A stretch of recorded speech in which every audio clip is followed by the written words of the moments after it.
graça e paz, amado, amada que está ouvindo a gente nessa hora, que o Senhor esteja te abençoando com toda sorte de bênção.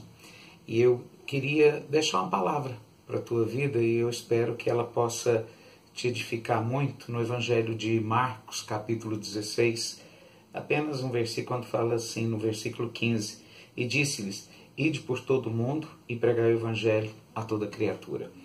Uma coisa que eu acho maravilhosa no ministério de Jesus, e assim, ele me chama demais a atenção, e o que me assusta hoje é que parece que nós estamos vivendo uma igreja egocêntrica e não uma igreja cristocêntrica. Me maravilha ver Jesus quando ele inicia o seu ministério, depois de ser batizado por João, depois de ser levado para o deserto para ter um encontro com Satanás que o próprio Espírito Santo promoveu. E muitas vezes a gente não entende por que Deus nos permite encontrar com o inimigo, mas é porque Ele entende que nós somos o seu melhor guerreiro e que a gente tem poder para vencer esse inimigo.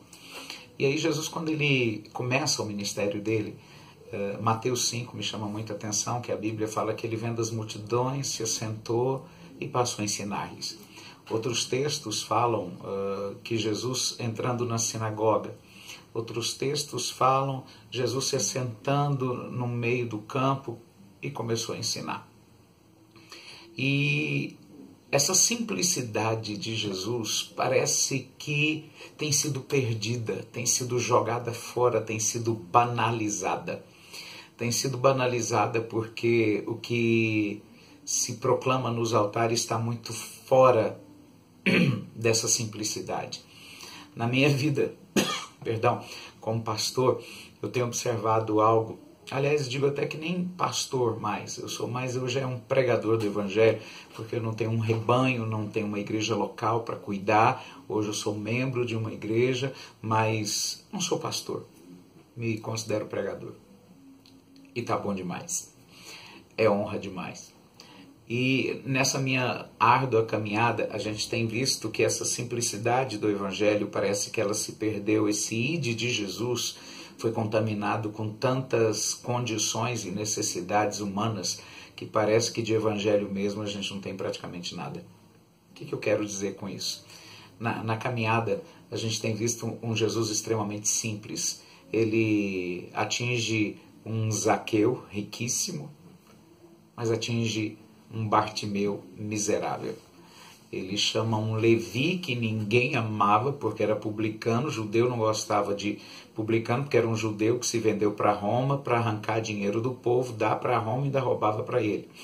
Romano não gostava de publicano porque era um judeu que traiu o próprio povo e assim mesmo, então não podia ter muita confiança nele. Era um cara que ninguém amava e Jesus se apaixonou por esse homem.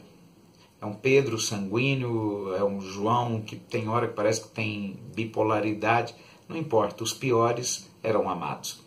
E Jesus tinha paciência de andar com esses homens, porque sabia que eles não os influenciariam, mas ele os influenciaria de forma sobrenatural, tanto que morreram por amor ao nome dele.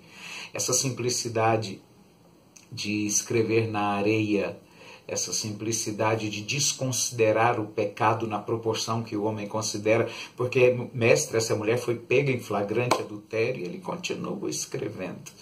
Muitas vezes a gente começa a dar tanta ênfase para o pecado que esquece do poder restaurador da graça. Isso é muito sério. E quando a gente caminha como pastor, pregador do Evangelho, por misericórdia Deus já me fez passar por mais ou menos 15 países pregando o Evangelho, e tenho promessa de em outros, isso é muito bom, é muito bonito, mas a gente vê algo muito perigoso nisso. Nós fomos chamados para proclamar o Evangelho. E tem uma distorção que tem acontecido muito grande quando as pessoas chegam até mim e falam assim, pastor, mas em quantas nações o senhor já pregou? Pastor, como é que é pregar em igrejas lotadas, cheias? E o que eu vejo isso é João capítulo 10, quando Jesus afirma que aquele que não entra pela porta é ladrão e salteador. E aí ele avisa que o mercenário vira o lobo e foge, porque é mercenário. E uma coisa que é interessante é que parece que hoje os nossos altares têm sido mais contaminados por mercenários do que por pastores, apacentadores e pregadores do Evangelho. Porque a grande fala é a seguinte, como eu já vi alguns falando comigo, mas o senhor pregou fora, e o que é isso? Querido que está me ouvindo, me vendo nessa hora, eu queria te dizer uma coisa, entenda isso, eu não desconsidero a honra que Deus me dá de me levar em outras igrejas, outras cidades, outros estados, outros países. Não desconsidero isso. Mas eu sempre entendi uma coisa, não tem glória nenhuma nisso. Não tem glória. A glória não é o país ou o tamanho da catedral, da igreja que você prega. A glória é de quem você fala. E a minha glória é falar de Jesus. Seja na sinagoga, seja sentado numa pedra conversando com um grupo, seja dentro de um hospital, num sanatório, seja no pronto-socorro de uma clínica, de um hospital, seja onde for, a glória é falar de Jesus. Mas as pessoas hoje estão sendo motivadas por ambientes. A igreja tem perdido o foco. A igreja tem deixado de ser cristocêntrica. Eu lembro quando eu fui para a Europa, como eu fiquei impressionado com algo que eu vi lá. Pessoas que vêm do Brasil vão para lá, aí vão em verdadeiras currutelas. A gente não pode nem chamar de igreja. Currutela, um lugar que o reino não é estabelecido, vai para lá, aí prega, arruma alguém para tirar algumas fotos em posições diferentes, com destaque, posição, imposição, uma entonação de voz, faz um álbum, joga para o Facebook e fala, volta para o Brasil, que é o pregador internacional que prega na Europa. Isso é ridículo, isso é ridículo. Isso é uma igreja doente, isso é um homem doente, isso chamar de mercenário é elogiar ainda. Eu queria que a igreja voltasse à simplicidade de sentarmos e, se precisar, sentaremos na grama para falar de Jesus, comeremos uma marmita juntos, mas se precisar, sentaremos na mesa do rei também, sem problema algum. O meu id não pode estar condicionado ao ambiente. Por que eu digo isso? Porque nos muitos convites que a gente tem, por misericórdia, muitas vezes a fala é a seguinte: pastor, mas quais são as condições para o senhor vir? Quanto que o senhor cobra? Né? Olha que ponto que chegamos, mercenários. E quantas vezes eu falo, querido, eu não cobro nada, o que eu peço é só a passagem, e se a igreja quiser ofertar, ela oferta quanto ela puder. Se não puder, não é por isso que eu vou deixar de ir e pregar, porque a honra é falar de Jesus. A honra não está na oferta, a honra não está numa igreja lotada, a honra, aleluia, é saber que se tiver 2 ou 3 é bom demais, porque ele vai estar. Passou disso, é multidão, é lucro. Mas nós muitas vezes estamos presos a números. Não vou se não tiver um número grande, porque eu tenho um nome. Eu quero te dizer, sem visão, que a honra é falar de Jesus. No teu quarto, no teu secreto, ele te recompensará. Quando Jesus coloca o id, que ele está te enviando, você tem que se sentir honrado e entender que não é uma oferta de R$50 ou de R$5.000 que vai estar condicionada à graça de Deus vir. Entenda, o id é uma liberação que Deus está dizendo: eu vou te acompanhar, mas por favor, vá. Vá e eu vou confirmar o seu ir, eu vou confirmar a palavra que você vai dar, eu vou confirmar a oração que você fizer, porque a inclinação do teu coração determinará a intensidade da tua unção. Palavras são bonitas, oratória é muito bonito, mas ela não muda vidas. O que muda é o nível da unção na tua vida, que ela espirra para outras pessoas. Quando Eliseu encontra com Elias, e Elias pergunta para Eliseu: Eliseu, o que você quer? Que você não quer sair de perto de mim? Ele falou: eu quero porção dobrada do teu espírito. E quando você lê lá o texto do teu espírito, o espírito ali não é espírito maiúsculo, não era a unção de Elias, era a intrepidez, as loucuras que aquele homem fazia. Ele falou assim: eu quero isso porque eu sei que eu tenho uma unção, mas se eu conseguir ter isso também, essa unção será ampliada, ela será ativada de uma forma muito maior. Procure admirar em homens de Deus a unção deles, sim, amém, mas veja as intrepidezes, os atos loucos que esses homens cometem, os lugares loucos que eles vão por amor a Jesus. De ir numa comunidade, de ir no palácio do rei, de ir dentro de uma prisão, de ir numa UTI, de pregar numa igreja para 5 pessoas, para 5.000 pessoas, para pregar numa célula, para pregar para uma pessoa, para pregar para 2 pessoas, mas entender o tempo todo que a honra é falar de Jesus. É o Cristo que prega na sinagoga, mas usa uma pedra como púlpito. Mas muitas vezes não dá para mim. Muitas vezes, se a igreja não pode custear esse valor, eu não posso estar lá. Me perdoe. Jesus nunca te chamou para estar lá. Você não presta para falar dele. Porque se você consegue pôr valor na glória de falar dele, você nunca foi dele. Você nunca saiu do Egito. E você nunca deixou e nem vai deixar o Egito sair de você. Mamon é teu parceiro, é teu amigo. Pessoas que fazem propósitos de arrancar dinheiro do povo. Pessoas que fazem propósito de manipular o povo. Eu vou desde que tenha isso, aquilo outro. Jesus não tinha onde reclinar a cabeça e você quer travesseiro de pena de ganso. Jesus foi rejeitado por todo mundo e você tem a necessidade de se sentir aceito. Vá ler os evangelhos. O evangelho te ensina a ser rejeitado. O evangelho te ensina a ser perseguido. E o evangelho te ensina a dar glória a Deus, porque você não se acha digno de sofrer afrontas por amor ao nome de Jesus. E o que é lindo é que ele fala, ide por todo mundo. Não ponha limites nos lugares que Deus quer te levar. Ah, nesse lugar eu não vou. Aquele lugar é muito pesado. Aquele lugar é muito perigoso. Nossa, ali é perigoso morrer. Vá, porque o autor da vida está com você. O poder da vida e da morte está na mão dele. Ninguém te toca.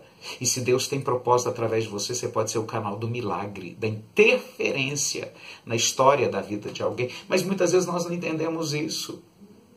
Jesus está pregando e os discípulos falam, Senhor, vamos fugir, porque Herodes está vindo e o povo está querendo te matar. Ele falou, manda dizer para aquela raposa que o evangelho está sendo pregado, os mortos estão ressuscitando, os enfermos estão sendo curados, os cegos, os olhos estão sendo abertos, mas eu vou ficar aqui. Eu não tinha medo não. E muitas vezes são os discípulos, aqueles que andam conosco, que têm mais medo do que nós. Você tem que ser um referencial. Um referencial de graça, de autoridade, de ousadia no Espírito, para a glória do nome do Senhor. Mas o que nós vemos são pessoas, como o texto de João 10 diz, vendo vir o lobo, o mercenário foge. Por quê? Porque nem com o diabo ele tem pacto. Ele tem um pacto com a alma dele. Uma alma que quer se deleitar no seu prazer, no seu conforto. Não estou dizendo que Deus não pode te dar uma boa casa, um bom carro, uma boa condição social. Pode te dar isso tudo e até muito mais. Mas Ele não quer que seu coração fique preso nisso. Que isso não seja condição para você estar na casa de alguém. Que isso não seja condição para você ir num lugar para pregar. Se a comida for simples, coma. Se ela for requintada, coma. Se for ela o que for, aceite, porque é uma forma de Deus mostrar que está te honrando, está indo com você. Nossos medos, eles têm mais poder de nos travar, de que nos impulsionar. Agora, se eu sei administrar esse medo e vir um Josafá de 2 Crônicas 20 que teve medo e passou a buscar o Senhor, a sua história é outra. Quando você põe preço, você está apresentando um salário, você está fazendo uma prestação de serviço. E me perdoe, se você é servo, escravo, eu nunca vi escravo receber pagamento. Eu vi escravo exercer obrigações. Se eu sou escravo de Cristo, amigo dele, parceiro dele, eu tenho uma obrigação com ele. Uma obrigação de falar do Evangelho. Uma obrigação de amar apesar de, andar um pouco mais independente de, e amar, sabendo que esse amor vai constranger vidas. Se te convidarem, vá. Se for no palácio, pregue. Mas se for num lugar onde só tem loucos, pregue. Se for debaixo da mangueira, pregue. Se te derem oportunidade, como a igreja que a gente vê, pessoas que só querem oportunidade para mostrar o tanto que pregam, o tanto que falam, por favor, sai dessa mediocridade. Ah, não me deram oportunidade, o abacateiro está te esperando, o presídio está te esperando, a UTI está te esperando, a rua está te esperando. E se você quer público, te garanto que vale mais a pena pregar na rua do que dentro de uma igreja. Porque dentro de uma igreja o espaço é limitado. Na rua é gente passando o tempo todo. Vai ter muito mais gente para te ver, se é isso que você quer, do que dentro de uma igreja. Agora, quando você quer que ele te veja, você não está preocupado se são 2 pessoas ou 2.000 pessoas. Você está preocupado que ele te veja.